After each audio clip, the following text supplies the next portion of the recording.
Now you know that the vineyard is broken into blocks. So each block you're going to have different type of soils, more rock, more thicker, God bless you, more thicker soils in some, more rock in others.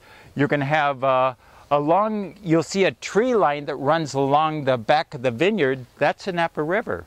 It's getting a more influence of water over there. Here it's pretty drought area. Now we do have hydrogen probes that go to the root level on all our properties. What we're going to do is get the data off of those roots, because they go 15 foot down.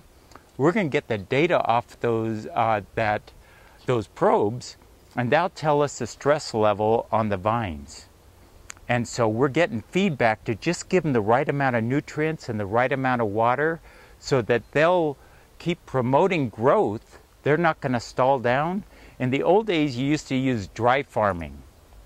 Now, dry farming in those days, we used to think that that gave us better extraction. But we didn't really think about the science behind it. And just like human beings, you go a whole summer with heavy heat and no water, and soon you're going to go into shock.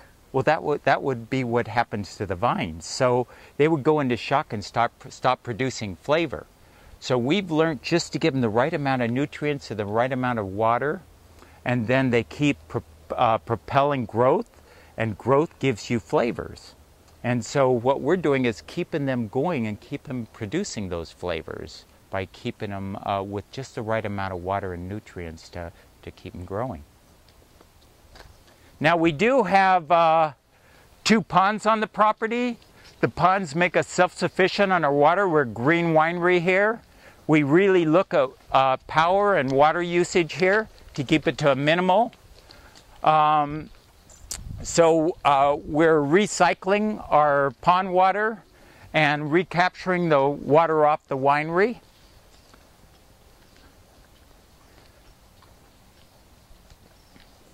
Yes?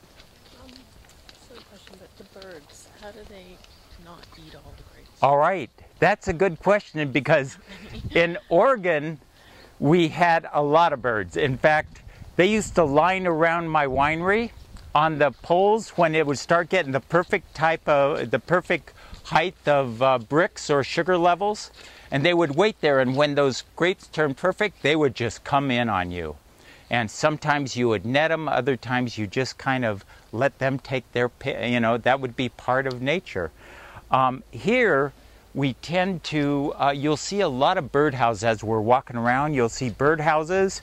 We have them out along the trees also. We're trying to attract hawks and owls.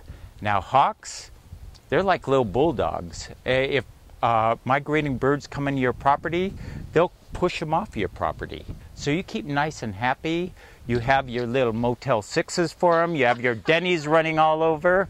And they're happy as little larks. They stay right here. Owls keep the varmints down. And so we have hawks and owls. But hawks, you'll see more hawks here than any place else. There'll be flocks of hawks. But they help us. Okay. Now this over here is our Merlot right here. You could always tell Merlot because the clusters are bigger and they have these little wings that create almost shoulders. And they're more structured together. You'll see how they're more compacted, the clusters, and they're bigger clusters. Right now, it's pretty fun because you're starting to see veraison. Now, veraison is when grapes turn from green to gold or green to purple. And that's when they start picking up, the acids start going down, the sugars start coming up. So you could just see the start of them turning. And that's when they're picking up the beautiful sugars and mediating the acids. So, but you could see how more clustered the Merlots are. They get a little bigger.